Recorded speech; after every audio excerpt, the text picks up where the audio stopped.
దేవునికి స్తోత్రం. ఈరోజు వాక్య ధ్యానాంశము ద్వితీయోపదేశ కాండము 28వ అధ్యాయము 4వ వచనము. నీ గర్భఫలము, నీ భూఫలము, నీ పశువుల మందలు, నీ దుక్కిటెద్దులు, నీ గొర్రె మేకల మందలు దీవింపబడును.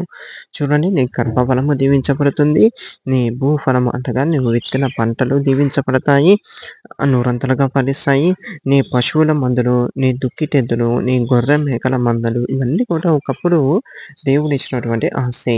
ఇప్పట్లో అయితే ఇవి ఉన్నాయి కొంతమంది దగ్గర. వీటితో పాటు వాళ్ళ చేతిలో వాళ్ళకి ఉన్నటువంటి పని, వ్యాపారమే కానీ, మరి ఇంకా ఏదైనా పని కానీ, వాళ్ళు చేసేటటువంటి జాబే కానీ, గవర్నమెంట్ జాబే కానీ, ప్రైవేట్ జాబే కానీ, సాఫ్ట్‌వేరే కానీ, ఇంజినీరే కానీ, డాక్టరే కానీ, ఏదున్నా సరే నీ చేతిలో అదే దీవించబడుతుంది అని దేవుడు సెలవిస్తున్నాడు.